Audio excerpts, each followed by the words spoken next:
En los dos vídeos anteriores de este tema introductorio de la asignatura tratamos con los modelos normativos del razonamiento. Además, en esos vídeos recalcamos el hecho de que los modelos normativos son muy importantes en la psicología del razonamiento, y lo son porque nos permiten identificar errores, nos permiten decidir cuando lo que los participantes hacen en una tarea no se ajusta o constituye un error según estos modelos normativos.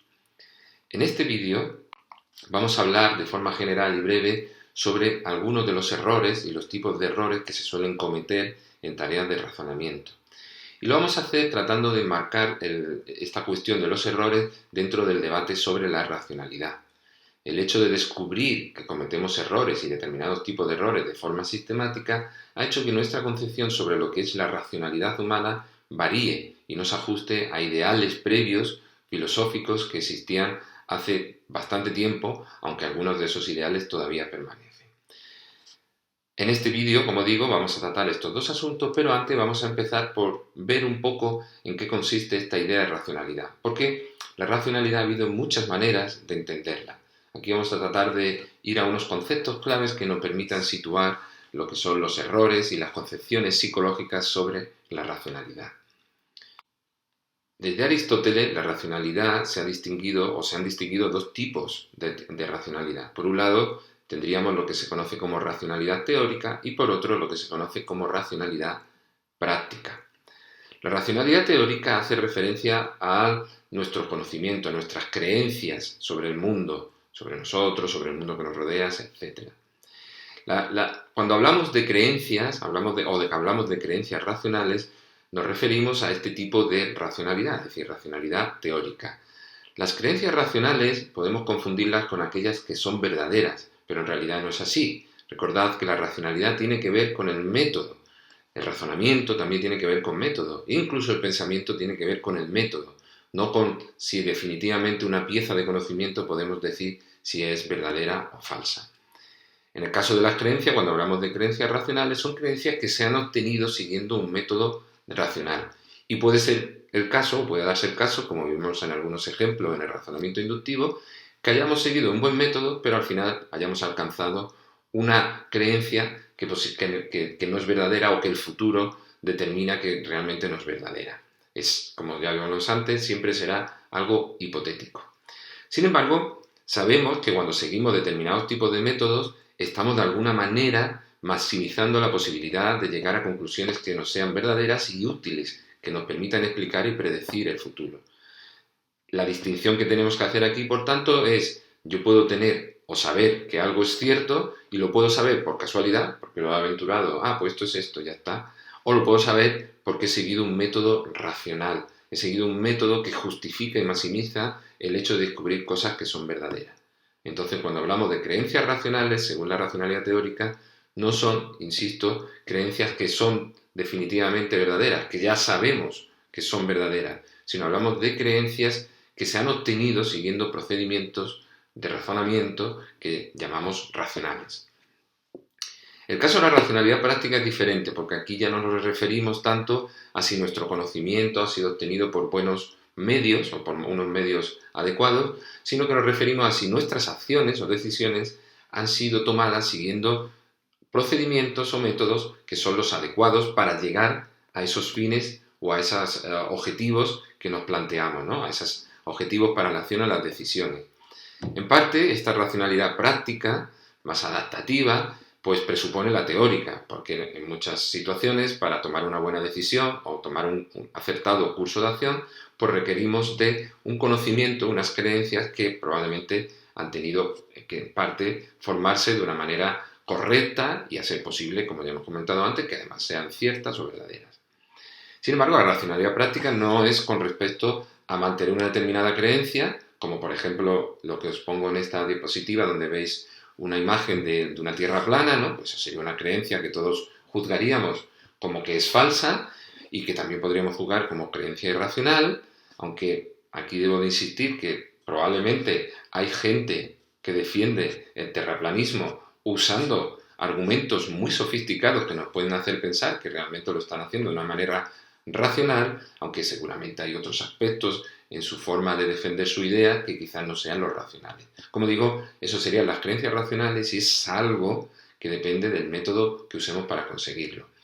La racionalidad práctica presupone parte de la racionalidad teórica, pero tiene un objetivo y unos fines distintos. Y lo que importa aquí es hasta qué punto nuestros métodos nuestros medios nos permiten llegar a los fines que nos proponemos en nuestra acción o en nuestra toma de decisiones. Es, por lo tanto, una racionalidad en ese sentido práctica. Bueno, estos son los dos ejemplos o los dos tipos tradicionales de racionalidad. Ya veréis como uno, pues ya habréis podido inferir, uno parece que se relaciona más con aspectos que tratamos como el razonamiento, llegar a buenas conclusiones, etcétera, mientras que otro parece que se ajustan más a toma de decisiones, iniciar curso de acción, etcétera, cosas que desde un punto de vista psicológico pues también son bastante distintas, ¿verdad? Hay además de estos dos tipos de conceptos o formas de entender la racionalidad, hay además dos preguntas que está bien que sepamos diferenciar con respecto a la racionalidad. Dos preguntas con respecto a la racionalidad. Una es la normativa y ¿es deseable que pensamos y vivamos racionalmente? Esto ha generado muchos debates, especialmente a partir de los años 60, probablemente 70 del siglo pasado, y es básicamente un debate en el que si realmente podemos fiarnos de la razón o debemos dejar de llevarnos por la razón, por el pensamiento racional, etc. Bueno, en realidad yo creo que prácticamente todos pensamos, incluso aquellos que son relativistas y se ponen a la idea de un pensamiento racional y dicen que es algo puramente occidentalizado, etc. Incluso en esos casos ellos están tratando de argumentar usando criterios que podríamos llamar como racionales o de argumentación razonable, ¿no? Por lo tanto, en ese sentido, la racionalidad o la pregunta de si debemos seguir o pensar racionalmente, yo creo que incluso los que se oponen, de alguna manera, implícitamente, aceptan que debe ser así. Y además hay muchas razones para confiar en los métodos racionales de conseguir información o de tomar decisiones. Esas razones son evidentes. Primero, nos permiten predecir y tener coherencia en nuestra forma de actuar. Pero en cuanto a los logros como seres humanos que hemos tenido como sociedad, pues están los avances en ciencia, tecnología, medicina. De hecho, por ejemplo, también hay que tener en cuenta que la lógica, que es uno de esos grandes métodos, ¿no?, racionales, pues ha sido fundamental en nuestra vida, hasta el punto de que podemos considerar que gran parte de lo que hacemos hoy depende de la lógica, puesto que los ordenadores no son otra cosa que la implementación de la lógica que se ha ido desarrollando, una implementación computacional de la lógica que se ha ido desarrollando durante los últimos siglos. Por lo tanto, vale, esta es una cuestión normativa que no es la importante para la asignatura y no es la importante para los psicólogos, pero en la que podemos tener una opinión. Y yo os acabo de dar un poco cuál sería mi opinión en este sentido. Pero la que sí que es importante para los psicólogos es la que llamamos como la pregunta descriptiva. ¿Pensamos y actuamos generalmente de forma racional? ¿Somos por defecto seres racionales? ¿Necesitamos algún entrenamiento para ello? Bueno, pues esta es la pregunta que trata de responderse en diferentes ámbitos en la investigación en psicología. Entonces aquí tenemos que distinguir claramente entre lo que sería la racional ideal, la perfecta, la que desearíamos, y la que los estudios de psicología o en psicología del pensamiento pues nos está diciendo que es la racionalidad que en general y mayoritariamente ponemos en práctica. Esa racionalidad psicológica, como hablaremos a continuación, es una racionalidad limitada. Además, pues aquí también debemos diferenciar entre lo que sería la racionalidad normativa, que tendría que ver con esos modelos que hemos visto, modelos normativos, ¿no?, lógicos, por ejemplo, como los que vimos en los vídeos anteriores, versus la adaptativa, ¿no?, que sería la de carácter más psicológico, la que trata más o menos, la que usamos diariamente para conseguir nuestros propios fines y objetivos. En realidad estas son las cuestiones relacionadas con la racionalidad que importan a la psicología. ¿Realmente pensamos y actuamos de forma racional?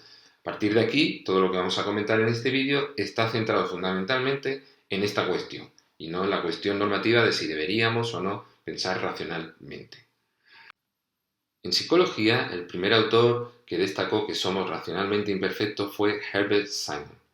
Simon propuso esta idea de la racionalidad limitada o restringida que se oponía a la idea o al ideal de un hombre o un ser humano capaz de tomar decisiones que optimizan o maximizan los beneficios. Esta es una idea que circulaba en economía y a la cual Simon se oponía dando argumentos que fueron fundamentalmente inicialmente teóricos y a los que se añadieron con posterioridad argumentos más empíricos. Los teóricos, que son los que vamos a comentar en primer lugar, tienen que ver con la imposibilidad de ser perfectos a la hora de optimizar cualquier tipo de decisión o curso de acción. Es lo que se conoce como la intratabilidad de la percepción, porque la percepción supone que tenemos conocimiento de todo aquello que puede ser relevante para nuestra toma de decisión, tenemos conocimiento de cuál es la utilidad que nos puede dar cualquiera de las alternativas que podemos adoptar, cuál es la probabilidad de conseguirla, es decir, tenemos que ser omniscientes, casi una especie de dioses que podemos conocer todo antes de tomar la decisión más adecuada. A eso se oponía, como ya hemos dicho, Herbert Simon, y lo que él propuso es que eso es básicamente imposible porque hay un límite computacional. Es decir, somos incapaces de poder tratar con toda esa información en tiempo real. Es más, es que es posible que exista una imposibilidad teórica general y que a cualquier sistema le sea imposible tratar con todas las posibilidades que se le presentan a la hora de tomar una decisión en tiempo real. Aquí tenéis el ejemplo, puesto este tablero de ajedrez, porque el ajedrez sirve muy bien de ejemplo para ilustrar lo de la intratabilidad de la percepción. En una partida de ajedrez estándar puede haber hay una cantidad infinita prácticamente de movimientos posibles. Esa cantidad ha sido estimada y puede ser en una partida estándar de un 30 seguido de 80 ceros. Imaginaros la inmensidad de ese número, ¿no? Es mucho más que partículas hay en el universo.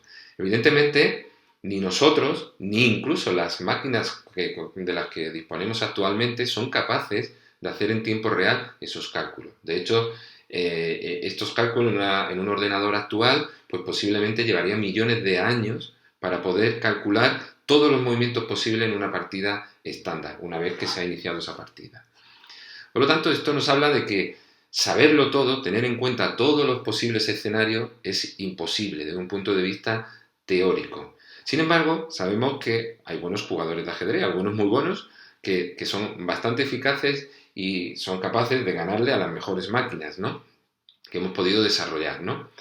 ¿Cómo es posible que hagamos esto? Y esta fue una de las grandes ideas de Herbert Simon. Él propuso la idea no solo de que no somos capaces de optimizar, de que tenemos una limitación en nuestra capacidad, sino también la idea de satisfacción. Es decir, somos capaces de alcanzar algunas decisiones, conclusiones o ideas que son las suficientemente buenas en el contexto en el que se produce.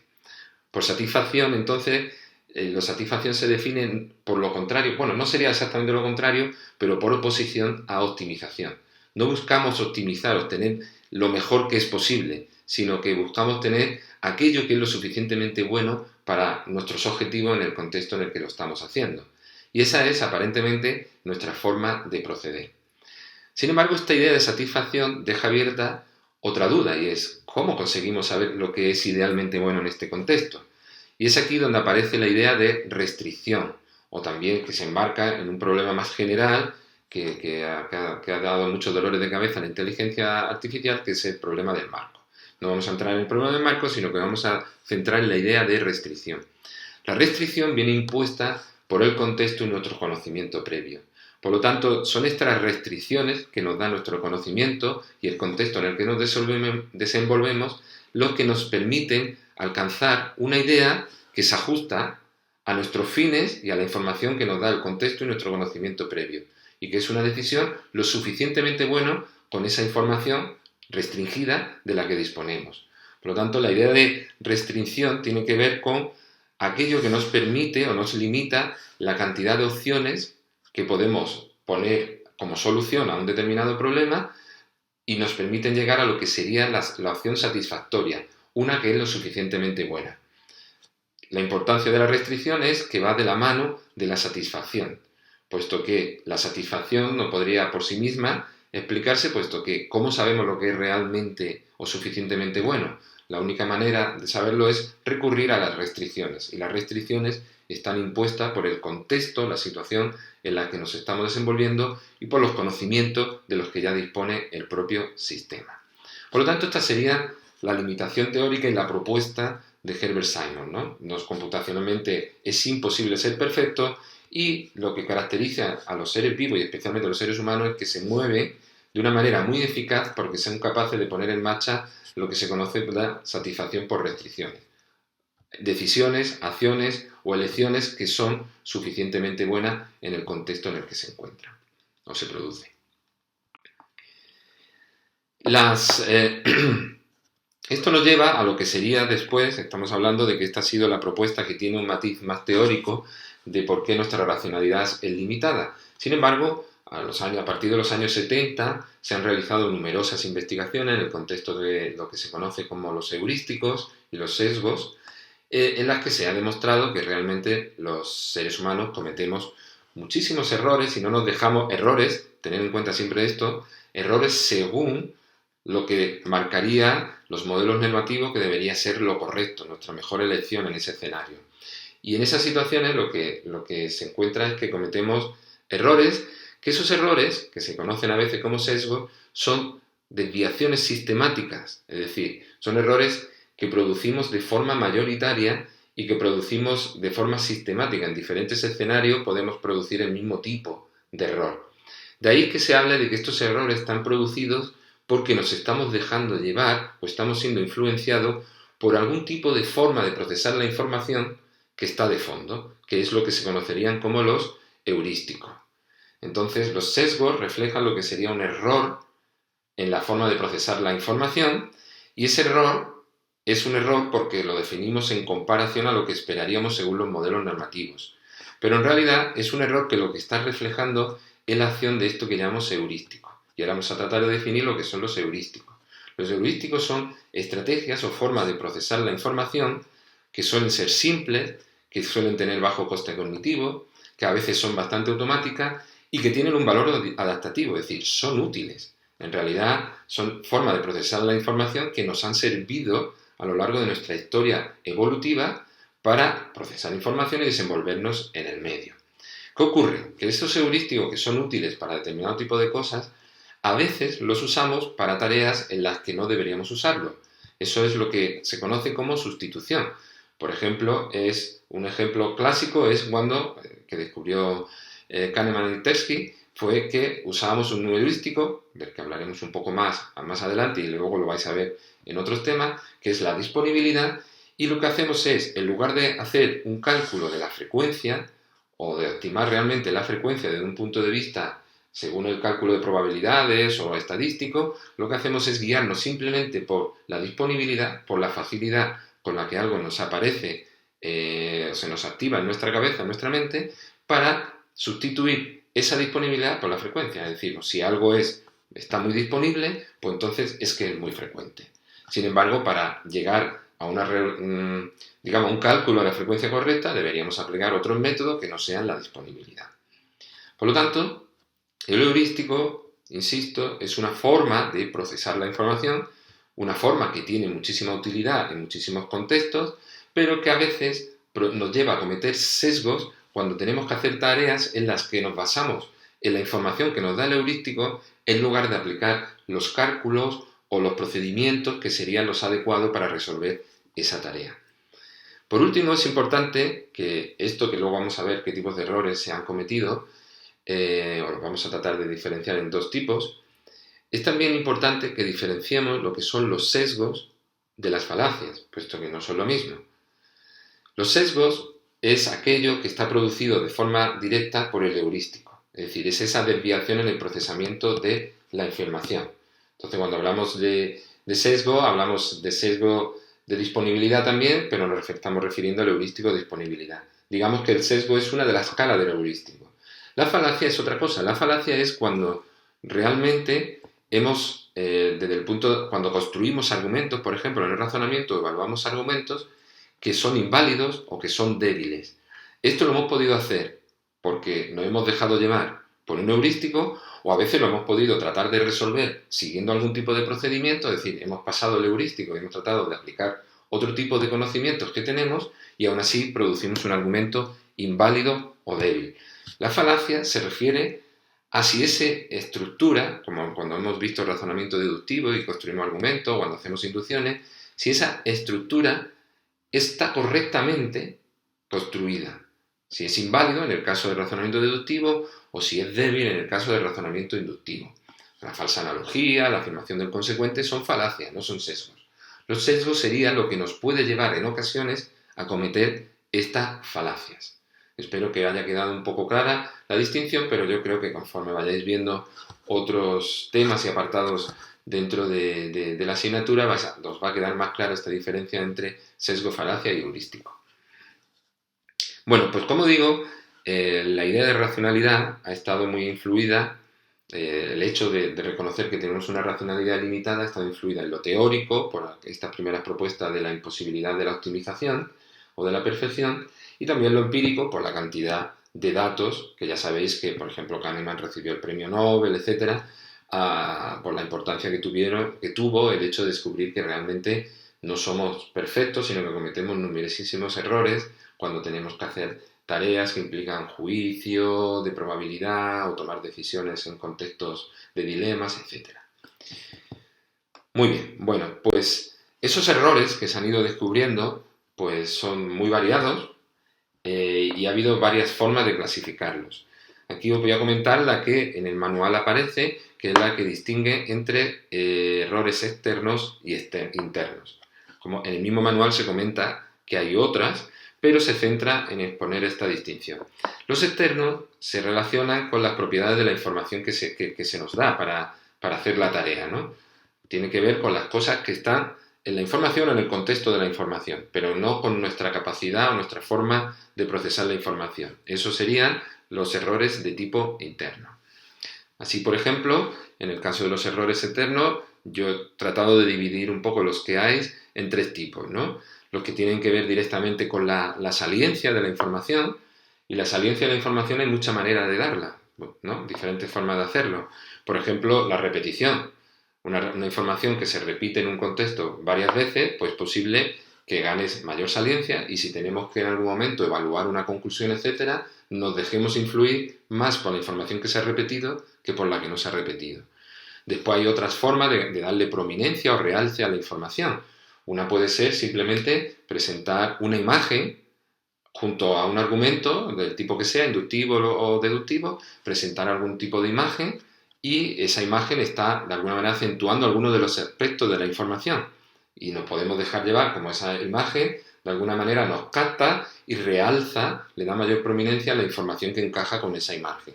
Eso también podría ser, y se usa muchísimo, en una forma de sesgar o producir que un determinado tipo de información sea más saliente independientemente de su relevancia para la tarea final, sino que esto tendría que ver con una forma de manipularla independientemente de si esa información es la que debemos usar o no para llegar a una correcta conclusión. Hay otras formas de dar saliencia, también estaría, por ejemplo, a través de una presentación de información que nos resulte más agradable, pues por ejemplo, pues, si es en un debate, pues que una de las personas que tiene el debate nos resulte más atractiva que otra, en fin, hay diferentes... Esto es algo que, por ejemplo, muchas veces se ve en supuestos programas de tertulia, donde se supone que se va a debatir libremente y donde a lo mejor alguna de las personas que tiene que defender una postura que es la que menos gusta dentro de los que organizan la tertulia, pues suele ser una persona un poco hasta desagradable, un poco ridícula, etcétera, ¿no? En fin, es algo que tiene que ver con la saliencia de la información. Aunque esto que os he dicho también conecta mucho con la fuente de quien da la información, ¿no? Entonces, pues, el otro tipo de errores externos pues tiene que ver con la fuente, ¿no? La autoridad, pues tendemos, si nos parece que una persona tiene autoridad en un campo, pues tendemos a creer más la información que nos da, y eso es la fuente, independientemente de la información que nos haya dado, tiene que ver con su autoridad, ¿no? O si es algo que piensa la mayoría de la gente, esto es una falacia que se suele cometer muy a menudo, ¿no? Populum, es decir, si todo el mundo más o menos lo piensa así, es que debe ser así. O ad hominem, que suele ser también pues criticar en lugar de lo que ha dicho una persona, critica a esa persona. Que enlaza un poco con lo que os he dicho antes sobre también la agradabilidad de alguien que está dándonos la información. Y después otros errores que tienen que ver con la estructura, o podríamos decir con algo parecido a la estructura de la información, y que son errores que vais a ver sobre todo en temas de razonamiento deductivo, y tiene pues el error de la figura, la atmósfera y el emparejamiento, ¿vale? Son errores que son externos, que tienen que ver con la estructura de la información, con cómo esa información se nos ha presentado, y que nos lleva a tomar conclusiones pues Yo no me voy a extender aquí porque eso es algo que vais a ver en los temas siguientes. El de emparejamiento sí lo trataremos un poco más adelante. Después, por otro lado, tenemos los errores internos, que tienen que ver con cómo nuestro sistema cognitivo o cómo nosotros procesamos la información. Muchos de los errores tienen que ver con lo que ya hemos comentado, es decir, tenemos una limitación o una capacidad computacional limitada. Es decir, nuestras capacidades atencionales, de memoria de trabajo, nos permiten manejar al mismo tiempo muy poca información, no mucha información. Por lo tanto, es posible que si estamos ante problemas que requieren que manejemos mucha, si no usamos una estrategia adecuada, nuestras propias limitaciones de memoria o de atención nos van a llevar a cometer errores. Otra fuente interna de errores tiene que ver con sesgos, ¿no? que tienen su origen en nuestros conocimientos previos, en nuestra memoria, en nuestra capacidad para recordar determinado tipo de información. Estos son los errores como la disponibilidad, que es aquello que se nos viene antes porque nos resulta fácil de recuperar, de reconocer, etcétera, y que ya guía nuestros juicios, nuestra forma de seguir procesando información. Los de creencia, cuando creemos algo y resulta que eso es relativamente contradictorio o va en oposición a una forma de construir racionalmente un argumento, etcétera, pues a veces nos sesga y nos vamos hacia lo que creemos con independencia de cómo esté estructurado el argumento o el razonamiento. La representatividad, que es cuando es algo que, por ejemplo, se relaciona con lo que comentamos en otro vídeo de la falsa analogía, ¿no? O de los errores en inducción, mejor dicho. En inducción, pues uno puede tomar una muestra que no es representativa o nos podemos dejar llevar por la representatividad de una muestra o de uno de los elementos de un único caso, etc. Y finalmente tenemos lo que serían estrategias de razonamiento, estrategias de procesamiento de información que también no tienen que ver con una limitación ni tienen que ver con recuperación de conocimientos, sino con procedimientos, formas de actuar.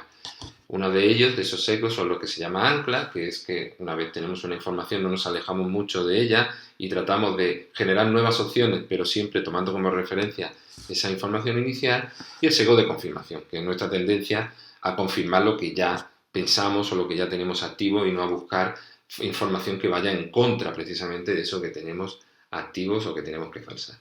Bueno, como veis, a lo mejor no entendéis todos estos sesgos tal y como lo he comentado ahora en este momento, pero tener clara la distinción entre los dos tipos y tenerlos luego en mente para el resto de los temas, porque van a aparecer, especialmente van a aparecer en el razonamiento probabilístico, pero van a aparecer también en otros temas, ¿vale? De razonamiento y de toma de decisiones. Ahora, para continuar con este vídeo, lo que vamos a hacer es ver algunos ejemplos de los que aparecen en el manual de sesgos. En particular, vamos a ver el sesgo de confirmación y emparejamiento. Y lo vamos a ver usando una tarea que vais a ver bastante a lo largo de la asignatura y que es importante que se os quede bien claro cómo funciona la tarea y cuáles son los principales hallazgos que se han obtenido con ella. Es una tarea que vais a ver sobre todo cuando tratéis el razonamiento condicional, pero que aquí ya también aparece. La tarea es una tarea de Wasson. Wasson desarrolló numerosas tareas muy creativas en su momento, y la tarea consiste, como veis aquí, la tengo presentada, la diapositiva representa la tarea, ¿no? Entonces tenéis, cada tarjeta tiene una letra por un lado y un número por el otro. Tu tarea consiste en decidir qué tarjeta girarías para comprobar si el siguiente enunciado es verdadero o falso. Esta sería entonces el enunciado o la regla. Si hay una D por una cara, entonces hay un 3 por la otra. Y lo que los participantes deberían hacer es seleccionar la tarjeta que ellos consideren que les serviría para saber si el enunciado es verdadero o falso. ¿Qué se suele encontrar en esta tarea? Pues en esta tarea se suele encontrar que la mayor parte de la gente selecciona la D, ¿vale? Y alguna gente también selecciona el 3, lo que sería aquí, represento como Q. Muy poca gente selecciona no P y muy poca gente selecciona otra que es no Q. Sin embargo, la decisión correcta no es esa, porque la decisión correcta sería seleccionar la D como se ha hecho, pero seleccionar también el 7 o la no Q. Porque en esta tarea, si no entendéis muy bien por qué, tendréis que repasar un poco el tema de razonamiento condicional y tal. Aquí voy a ir un poco por encima porque no nos podemos extender mucho. Pero en esta tarea lo que se trata de buscar, o la forma correcta, mejor dicho, de resolverla, es buscando las tarjetas que representen P y no Q. ¿Por qué? Porque esto permite falsar la regla en lugar de confirmarla. Entonces, si levanto no Q, por ejemplo, y por casualidad, es decir, levanto el 7 por casualidad, aparece una D, por lo tanto eso sería falso, porque esta opción es falsa para la regla, y entonces me permitiría falsarlo. Y si levanto una D y por casualidad aparece no Q, pues también me permitiría falsarlo, ¿vale? O confirmarlo, que sería lo que la mayor parte de la gente ve, ¿no? ¿Qué ocurre? Que la gente lo que trata de hacer en estos casos no es buscar P y no Q, sino que trata de buscar P y Q. P y Q sería la D y la 3. Es decir, la gente trata de confirmar. Le da la vuelta a la D con la esperanza de ver si está el 3 por detrás. Y le da la vuelta al 3 con la esperanza de ver si está por detrás el AD. Es decir, tratan de confirmar la información. O esta fue una de las primeras propuestas que se hizo cuando se encontraron los errores que se cometían en esta tarea. Se habló de que podría haber un sesgo de confirmación o que las personas encontraban mucha dificultad en falsar, que más o menos vendría a significar lo mismo. ¿Qué ocurre? Que como se señala en el capítulo, en el manual, en el tema, pues no está tan claro que ese fuese el sesgo real que estaba cometiendo la gente, sino que posiblemente pudo ser otro tipo de sesgo que no es interno como el de confirmación, sino externo. Sería el sesgo de emparejamiento. ¿Cómo se llegó a la conclusión de que posiblemente pudiera ser más un sesgo de emparejamiento que el sesgo de confirmación, el que estuviera explicando que la gente no seleccionase la carta correcta, en particular que no se seleccionase en el condicional afirmativo no Q? Bueno, pues lo que hizo Evans en un estudio en colaboradores fue presentar condicionales negados, en los que se negaba a veces el antecedente, en otras veces el consecuente, y los comparaba con los afirmados, evidentemente. Y aquí hay un truco, porque en realidad, si os fijáis, os pongo aquí las letras que corresponden a cada tarjeta en función de las letras que representan las proposiciones, en función de si hay una D por una cara, entonces no hay un 3 por la otra. Entonces lo que tenemos es que la P sigue siendo D, la no P sigue siendo pues no D, ¿no? Por ejemplo, la K aquí. Y en el consecuente es donde las cosas cambian, porque al estar negado, ahora lo que viene a ser no Q es el 3, porque, como dice el enunciado, lo que no puede haber es un 3, lo falso es que haya un 3. Mientras que lo que sí que es Q, es decir, lo que el enunciado dice, es el 7, puesto que lo que es verdadero para el enunciado, Q sería 7. No hay un 3 por la otra, es un 7. ¿Qué ocurre? Pues que cuando presentan estos enunciados negados, los participantes sí que seleccionan el 3, ¿vale? Perdón, sí que selecciona la tarjeta correcta, el 3. Mientras que, recordad, también seleccionaban el 3 cuando era afirmativo, solo que en ese caso no era la tarjeta correcta, porque en ese caso no Q, que es la que se supone que es la correcta, tendría que ser el 7. Por lo tanto, como veis, en los dos casos los participantes seleccionan la misma tarjeta, el 3. La diferencia fundamental es que para la afirmativa esa tarjeta es la correcta, mientras que cuando está negado esa tarjeta, para la afirmativa esa tarjeta es incorrecta, pero cuando está negado la tarjeta es correcta. Entonces parece que cuando lo negamos los participantes lo resuelven de forma lógica, pero no. Lo que se propone es que lo que hay es un sesgo de emparejamiento y las personas, con independencia de si está afirmado o no, seleccionan lo que está mencionado en los enunciados, es decir, la D y el 3, y tratan siempre de seleccionar aquellas tarjetas que representan lo que aparece, la D y el 3. Esto supone que estamos ante un sesgo mucho más simple que el de la confirmación, porque simplemente aquí estaría trabajando algo tan sencillo como que he leído D y 3, pues D y 3.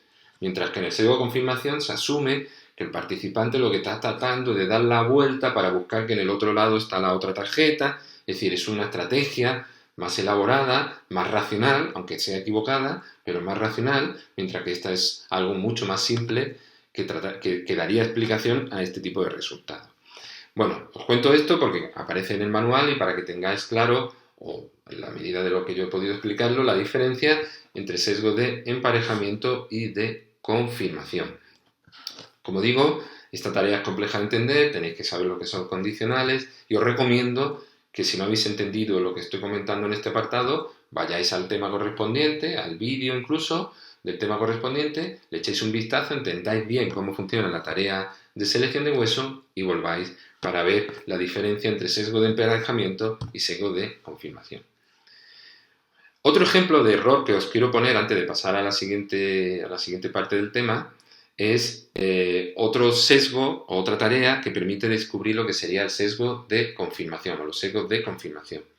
De nuevo es otra tarea de Hueso, que como ya he dicho antes, fue una persona tremendamente creativa a la hora de desarrollar tareas de razonamiento, y es una tarea que es más fácil de entender cómo se produce probablemente el sesgo de confirmación. Aquí tenéis la tarea, ¿no? Vamos a intentar hacerla ahora. La tarea se presenta una secuencia de 3 números. Esta secuencia de 3 números se ajusta a una regla, que en este caso yo, o el experimentador cuando se hizo el experimento, tiene en mente, ¿no? La tarea consiste entonces, para los participantes, para vosotros en este caso, descubrir cuál es la regla. Para ello se tienen que generar de una en una secuencias de 3 números. Sobre cada secuencia que se generen, pues yo indicaría, o el experimentador indicaría, si se cumple o no con la regla. Puedes generar secuencias, o puedes estar generando secuencias hasta que uno se siente confiado en conjeturar cuál es la regla en cuestión, en anticipar cuál es la regla, ¿no? Entonces, imaginaros que aparecen las reglas, estoy poniendo aquí las reglas que generalmente se dan, ¿no? De hecho, la mayor parte de los participantes, y cuando digo la mayor parte, no sé si era un 80 y tanto por ciento, de hecho, en el estudio original al menos, no fueron capaces de resolver esta tarea correctamente, de dar con la regla. Entonces, bueno, la mayor parte lo que hacen es empiezan a generar números como los que veis aquí, ¿no? Pues en la primera regla, pues tenéis aquí 8, 10, 12, entonces dicen 8, 10, 12, y yo que tengo la regla en la cabeza, pues digo, pues sí, esa secuencia cumple con la regla. Se vuelve a generar otra y dicen, 22, 24, 26. Sí, también cumple con la regla. 32, 34, 36. Pues también cumple con la regla. A lo mejor ya en algún momento de estos habéis propuesto, pues entonces es que incrementan de 2 en 2, o que incrementa porque son números pares, o cosas por el estilo. Sin embargo, casi nadie da reglas como esta que está aquí, ¿no? 6, 47, 1. Esta regla da secuencias como esta que tenéis aquí. Esta es una secuencia que, de alguna manera, es una forma de falsar la secuencia que está aquí, 2, 4, 6, puesto que ya no sigue ni que sean números pares, ni que vayan de 2 en 2, ni siquiera sigue que vayan en orden ascendente. Si me hubierais dado esta regla, yo habría dicho, no, esta regla no lo sigue. Y podríais tener ya más facilidad para descubrir que la regla es que son 3 números ascendentes, cualquiera que sean. ¿De acuerdo? Si los números no son ascendentes, como ocurre aquí, pues entonces ya no puede ser, como puede cumplirse la regla. No importa si son pares, si son impares, etc. Es números ascendentes. Podría ser el 3, el 5 y el 6 o cualquier otro, ¿vale? Pues nadie daba, y según la hipótesis más plausible inicialmente al menos de por qué esto ocurría así, es porque la gente, una vez tiene esta secuencia, trata de confirmar la información que está ahí. Entonces se fija mucho en que son números pares, se fija mucho en que van de 2 en 2 y quizá ignoran la posibilidad de que si no son pares o no son números pares, pues también podrían serlo y podrían dar con una secuencia de números impares que sería correcto y que cumple con la regla. Este sería, por tanto, otro ejemplo de sesgo de confirmación y que tiene que ver con nuestra estrategia, nuestra tendencia a centrarnos en coger algo y buscar la información que es consistente o confirma o verifica eso, en lugar de buscar aquella que podría ir en contra, precisamente, de la información que tenemos delante. Muy bien, me he extendido un poco en exponer estas dos tareas, pero bueno, os va a servir de puente para enlazarlo también con los temas correspondientes. La última parte de este vídeo y del tema la vamos a dedicar a las diferentes concepciones psicológicas que existen sobre la racionalidad. Como ya hemos visto, desde un punto de vista psicológico, y esto es algo que es común a prácticamente todas las concepciones que vamos a ver, a todas las teorías, desde un punto de vista psicológico, como decía, nuestra racionalidad se considera limitada. Hay una limitación como mínimo a nivel computacional. No podemos realmente manejar toda la información que sería necesaria para operar o proceder de una forma racionalmente correcta o normativa, ¿no? Esto es común a todas las teorías. Todas las teorías reconocen que hay errores empíricos y que formalmente o teóricamente la racionalidad perfecta o lógica es prácticamente imposible. A pesar de que todas estas teorías reconocen esos dos aspectos, la forma de entender la racionalidad a partir de ese conocimiento de sus propias propuestas pues es distinta. Y eso es lo que vamos a ver en las siguientes y últimas diapositivas. Aquí lo que os muestro son esos modelos que, como ya os he comentado en alguna otra ocasión, son modelos descriptivos. Distinguimos entre modelos normativos, que son los que dicen cómo debemos hacer algo, de los modelos descriptivos, que es lo que hace la psicología, que es descubrir cómo hacemos algo realmente, ¿no? Estos modelos descriptivos son teorías, en realidad, que vamos a ir viendo a lo largo de todos los temas o el resto de temas de la asignatura. Ya veréis que en general podemos distinguir entre estos grupos de teorías, las cuales además pueden agruparse entre sí en otras formas, pero es mejor dejar eso para cuando vayáis viendo los respectivos temas. Entonces, por ejemplo, tenemos los modelos sintáctico-lógicos o modelos de reglas, los modelos semánticos como la teoría de los modelos mentales, teorías probabilísticas, una de corte bayesiana, otra suposicional, como las teorías que veréis en probabilidad, los heurísticos, que son también pueden constituir igualmente una teoría o una explicación del razonamiento.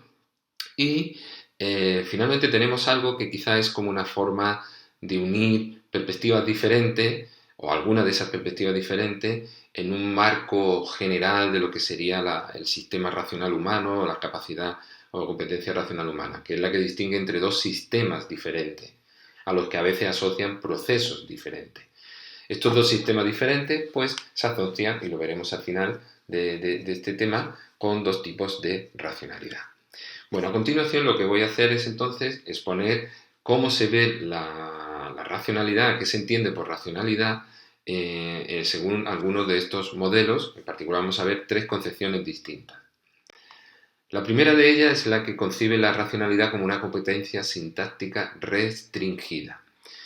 Esta concepción tiene que ver con la de la teoría de las reglas mentales y digamos que es posiblemente la teoría que más trata de equiparar nuestra forma de razonar con la forma lógica en la que, según los modelos normativos, se debe o se aprende a razonar, ¿no? Por lo tanto, asume que en parte nuestro sistema o nuestro componente deductivo, porque es una teoría que está fundamentalmente centrada en el razonamiento deductivo, nuestro componente deductivo incluye una serie de reglas similares a las reglas. No son exactamente las mismas, son solo algunas de ellas y no exactamente las mismas reglas, pero son reglas al igual que son las reglas que se usan habitualmente en algunos de los modelos normativos lógicos, ¿no? como la lógica proposicional.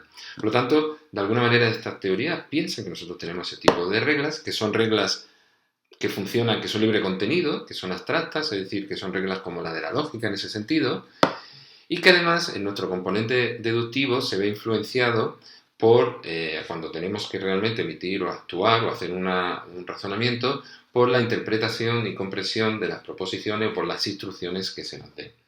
Por lo tanto, estas teorías entienden que existe una competencia lógica universal formada por este conjunto de reglas de las que disponemos y que son abstractas, y lo que ocurre es que cuando esas reglas se ponen en conjunción con nuestros procesos de interpretación, comprensión y otros procesos cognitivos a la hora de desarrollar un argumento, pues a veces la mala comprensión, la mala interpretación hace que las reglas no se apliquen de forma correcta.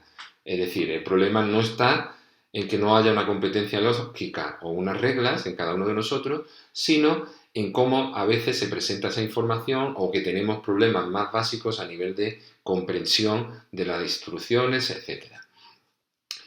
¿Qué ocurre? Que esta teoría entonces explica esos errores a partir de ahí, pero a pesar de que explica los errores que solemos cometer o trata de explicarlo en base a esos errores de interpretación y comprensión, pues se enfrenta a algunos problemas, ¿no? El primero es que no todos los contenidos distorsionan, sino que son un conjunto específico, como ya veréis en algunas otras tareas de razonamiento deductivo, los que realmente favorecen o impiden que apliquemos bien esas supuestas reglas que se tendrían según estos modelos teóricos. Y además, en contra de ello va también que incluso cuando hacemos las tareas más libres todavía de contenido, es decir, cuando trabajamos con cuando trabajamos con problemas muy abstractos, los participantes cometen muchos errores. De hecho, casi cuando más errores cometen. Si realmente el problema viene porque las reglas sí están bien, pero es el contenido lo que las modifica, si usamos contenido que no puede modificar porque es un contenido neutro, ¿por qué realmente entonces los participantes siguen cometiendo errores? Aparentemente, estas teorías de reglas que tuvieron mucho peso en su momento cada vez han perdido, han tenido que modificarse y además cada vez han perdido un poco más de peso. Una alternativa que no propone que la racionalidad tiene que ver con una competencia lógica universal, en este caso de tipo deductivo, pero una teoría alternativa que sí que de alguna manera considera que tenemos algún tipo de lógica, pero es una lógica no universal, no una lógica de reglas que aplicamos para todo, sino una lógica específica. Es decir, son reglas que nos valen muy bien para determinados tipos de contextos o dominios en los que nos manejamos. Por eso se habla de competencia lógica específica de dominio. Y especialmente los proponentes de estas teorías, que por ejemplo la teoría de los esquemas pragmáticos, hablan de reglas que están ajustadas o esquemas de reglas que están ajustadas a razonamiento deóntico, es decir, razonamiento que tiene que ver con las normas, con deber hacer, con las prohibiciones, con los permisos, etc. Razonamiento deóntico. Ya lo veréis cuando veáis el tema sobre razonamiento condicional, cuál es la característica principal de este tipo de razonamiento. Lo que aquí tenéis que tener claro es que se trata de una esfera muy específica de razonamiento, donde por ejemplo, usamos verbos sobre todo como deber, ¿no? O deber. Entonces, o permitir, ¿no? O obligar, etc. Cuando podemos cambiar o usar esos verbos y estamos construyendo un argumento con premisas y conclusiones, estamos hablando de razonamiento deóntico. Y es en ese contexto donde, según estas teorías, pues desarrollamos un conjunto de reglas que funcionan muy bien en ese contexto y nos permiten actuar racionalmente en ese contexto. Por eso hablamos aquí, en este caso, de una competencia lógica específica, no universal. Sin embargo, es una competencia que se aprende probablemente y que depende del contexto. Es una racionalidad adaptada a contexto y contenidos con fines específicos, que se diferencia, por tanto, mucho de la otra concepción de competencia sustantiva restringida, que habla más bien de competencia lógica universal, donde el contexto y los contenidos no tienen nada que ver. Muy bien, la otra propuesta se enmarca dentro de lo que se conocen como los modelos semánticos o modelos que la teoría más representativa es la teoría de los modelos mentales.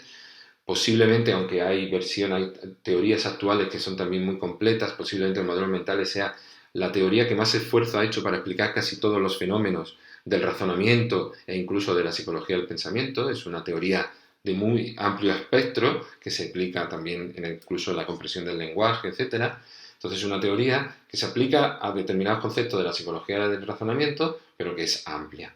Esta teoría, la diferencia que tiene con la otra es que no supone que hay una serie de reglas que son universales, que son abstractas y que todos compartimos que podemos aplicar. Ni siquiera supone que hay unas reglas muy específicas, sino que piensa que la deducción, el razonamiento, se lleva a cabo mediante la combinación de modelos mentales o representaciones, más otro componente que llaman la búsqueda de contraejemplos. Como digo, estas teorías, para entenderla bien, probablemente la tendréis que ver en los contextos de otros temas, ¿no? Pero bueno, esta teoría básicamente lo que defiende es que nuestra forma cognitiva de operar con el conocimiento, con la información que nos vamos enfrentando es representando la información tal, ¿no? Representando de una forma que equivale a aquello que está delante nuestra, representando las situaciones del mundo, posibles, futuras, etc. Y cuando tratamos de razonar, lo que hacemos es esas representaciones de cada una de las premisas, tratamos de combinarla y tener una representación que sea consistente con esas representaciones de las premisas. Como veis, aquí no hay regla en sí, en principio. Lo único que tienes que tener en cuenta es la formación de representaciones de las proposiciones, la combinación de esas representaciones y una característica que lo asimila a veces a modelos lógicos, que es la concepción de que los operadores lógicos, como el sí, el no, la conjunción, etc., tienen un significado que todos conocemos y que es un significado cuasi lógico. Pero bueno, no me voy a extender mucho más en esto, simplemente es una teoría que habla de una competencia semántica en la que lo que es fundamental para la racionalidad es nuestra capacidad para representar, para entender esos significados de los operadores lógicos y para buscar contraejemplos. Esto quizás sería la característica más definitoria de la racionalidad según los modelos semánticos, especialmente según la teoría de los modelos mentales. Buscar contraejemplo es buscar aquello, por simplificar un poco y no entrar en muchos detalles, aquello que falsaría un argumento, aquello que falsaría una regla. Pues, por ejemplo, sería encontrar unas situaciones que realmente son falsas, que se sacan a partir de las premisas que serían falsas para la conclusión que obtenemos. Pero para entenderlo de una forma más genérica, buscar un contraejemplo es buscar una información que es falsa para cualquier tipo de enunciado. Bueno, pues ¿dónde estaría entonces el origen, ¿no? Es decir, a lo que es la búsqueda de contraejemplo y estas propiedades de operación o esta forma de operar semántica sería la base de la racionalidad? ¿Dónde estaría entonces, según esta teoría, el origen de los errores, de esas distorsiones? Que recordad que las distorsiones pueden ser errores o facilitaciones, ¿vale? Pues según esta teoría está en limitaciones de la memoria de trabajo, porque no podemos representar mucha información al mismo tiempo, no podemos representar diferentes situaciones o eventos al mismo tiempo. Si las premisas, imaginaros, hablan de 4 escenarios diferentes, pues representar 4 escenarios diferentes y después combinarlos es una tarea con muchísima carga, con muchísimo coste cognitivo, y tenemos un límite a la hora de operar, ¿no? Y después, la otra fuente de sesgos no es que no podamos representar con mucha profundidad, porque no podemos considerar todos los escenarios, sino que además tenemos un conocimiento previo y hay un contexto, es decir, una serie de claves pragmáticas que nos llevan a considerar una información por encima de otra, etcétera, y que nos puede llevar a distorsiones, nos puede llevar a cometer los errores que hemos visto con anterioridad. Bueno, pues esta sería como la segunda concepción de la racionalidad, como competencia semántica restringida, que al igual que la anterior, asume que nuestra racionalidad es limitada y trata de explicar cuál es el origen de los errores y de esa limitación. Finalmente, hay otro grupo, pues un grupo amplio, en el que de concepciones teóricas que hablan de una competencia, la racionalidad como una competencia en satisfacción de restricciones. La satisfacción, ya hemos hablado antes, de la satisfacción de restricciones, hemos hablado antes cuando comentábamos lo que consideraba o lo que era la racionalidad limitada para Simon. En este contexto, cuando hablamos de competencia, de la racionalidad, competencia, satisfacción de restricciones, hablamos de teorías que ponen mucho énfasis en precisamente ese hecho, es decir, en que la racionalidad consiste en esas estrategias, esos heurísticos, por ejemplo, que están adaptados para determinadas tareas de una forma muy específica y que hemos ido desarrollando en nuestra evolución, ¿no? A lo largo de nuestra evolución. Emblemática entre este tipo de teorías se encuentra lo que sería la teoría de Gigerenzer de la racionalidad adaptativa, que es una teoría que propone que venimos, digamos, con un conjunto de heurísticos y de herramientas que nos permiten cumplir perfectamente nuestros fines evolutivos, adaptativos, y que esa es el origen esa es la racionalidad, no hay nada más que eso para hablar de racionalidad, y que eso lo podemos considerar como racional en realidad, ese conjunto de procedimientos, porque están ajustados al contexto y porque nos permiten alcanzar determinados tipos de fines específicos que son adaptativos para nosotros. Tenéis que fijaros aquí que aquí estamos entonces hablando de una concepción de la racionalidad muy práctica, en el sentido de que ser racional equivale a conseguir los fines y objetivos que nos proponemos. Bueno, esto le ha traído muchos problemas a la propuesta de Gigerenzer porque es posible que consideramos que la racionalidad es otra cosa, no solo eso. No es que eso no pueda ser. Recordad, de hecho, esa distinción que hicimos al inicio entre racionalidad teórica y racionalidad práctica. Pero claro, si nosotros decimos que conseguir determinados fines es en sí mismo un ejemplo de racionalidad, pues claro, casi todo puede ser conducta racional al final. Es verdad que Gigerenzer explica muy bien a qué se refiere con los medios, las herramientas, los heurísticos que permiten tener esa racionalidad adaptativa. Bueno, esa sería una de las concepciones donde la competencia lógica es ese conjunto de procedimientos modulares separados, específicos para cada contexto, dominio que hemos ido adquiriendo y que funcionan muy bien en ese contexto, y cuando lo sacamos de contexto, pues funcionan regular. Entonces, finalmente, este tipo de teorías, que se basan más en los heurísticos, en aspectos mucho más simples de procesamiento, pues se han visto complementadas pues, por propuestas que hablan de una racionalidad dual. La teoría de los dos sistemas de Evans es posiblemente la más emblemática de ella, aunque hay varias, Stanovis, etcétera. Ha habido varios autores que han hablado de racionalidad dual, y de hecho uno puede hasta pensar que la racionalidad dual también está de algún modo presente, al menos en la teoría de los modelos mentales. Pero bueno, la cuestión es que este tipo de concepciones lo que hablan es que tenemos dos tipos de racionalidad.